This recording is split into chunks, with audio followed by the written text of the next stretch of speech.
Nah sekarang ditambah dihancurkan mata uangnya. Sekarang bayangkan kalau seandainya $1 itu setara Rp30.000. Artinya duit $2 dikali Rp30.000 itu setara dengan Rp60.000.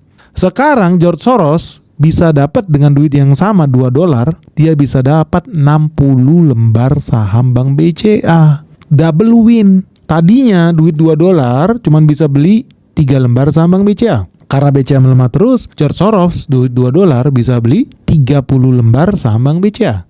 Sekarang karena perekonomian melemah dan dolar terus menguat, double profit, dia jadi bisa punya 60 lembar saham Bank BCA. Modalnya berapa? Sama-sama $2. Inilah yang dilakukan oleh George Soros. Jadi kalau lu bilang nggak penting ekonomi makro, salah. Nggak penting ngerti bisnis saham, salah. Karena kalau lu tutup mata dengan itu semua, yang akan ambil untung adalah parasit-parasit asing seperti George Soros ini, yang sekarang sudah melebarkan sayapnya karena sudah membeli begitu banyak media lokal di Indonesia, baik media cetak, media internet, bahkan sosial media influencer. Bajingan. Dan bukan cuma itu guys. So gue sudah melakukan simplifikasi. Semoga lu jadi lebih paham nih tentang apa yang dilakukan George Soros di dalam perekonomiannya United Kingdom Inggris. Nah metode yang sama dia juga lakukan ketika dia menghancurkan Thailand. Di situ namanya krisis Tom Yam Goong. Itu makanan favorit orang Thailand. Nah gimana sih caranya Soros menghancurkan baht di Thailand di tahun 97? Itu dia udah lakukan dari sejak 5 tahun sebelumnya, lebih tepatnya di bulan Februari tahun 1992. Ingat ya, George Soros ini investor jangka panjang loh,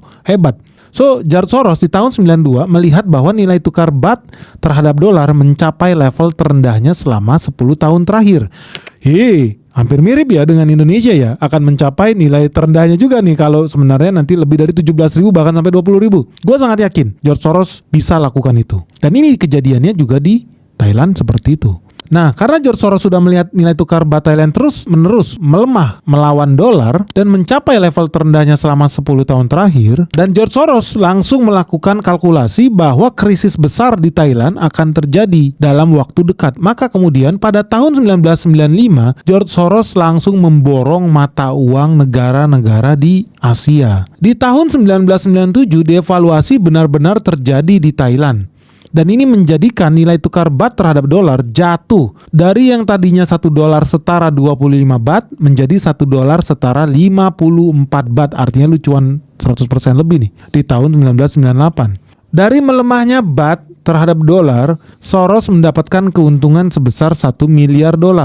Nah, menurut Soros, melemahnya baht ini terjadi akibat ketergantungan berlebihan dari Thailand pada perdagangan luar negeri.